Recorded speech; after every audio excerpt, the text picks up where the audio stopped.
Globo Esporte está de volta com uma turma que está viajando para isso para divulgar uma brincadeira que virou esporte e está conquistando todo mundo, viu? Ioiô.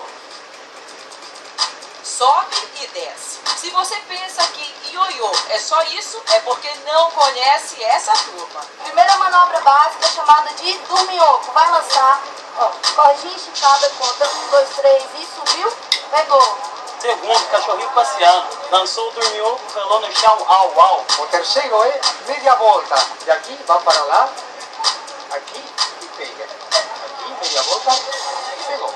Outro truco agora, catarata, joga em frente, passa por dentro do braço. Assim, 1, 2, sempre reto. Quinta manobra, trevo. São 3 voltas em cima, no meio e embaixo. 1, 2, 3, pela mão. Só fera. Juan Parage é campeão argentino. Lucas Almeida, campeão mineiro. Tatiane Faria, campeã goiana. São profissionais. Agora os campeões estão rodando o Brasil para divulgar o ioiô. Eles encantam a garotada com essas manobras, mas quem está começando tem que aprender o básico. Qual é? Jogou, virou a mão, puxou. Jogou, puxou.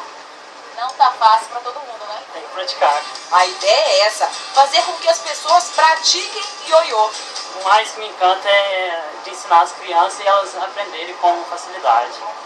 Muitas crianças ainda pensam em só ficar na internet jogando 4 horas por dia. Então a nossa intenção é resgatar a criançada. E onde eles chegam, logo aparecem os interessados. Cachorrinho passeando, ó, lançou, rolou no chão, au, au. Aí, de novo. Aprendem rápido. Catarata, frente, embaixo, frente, embaixo. E os adultos não resistem. Eu nunca vou bater o coração como é. Olhar sim e fazer. É muito difícil, é muita coisa, muito complicada.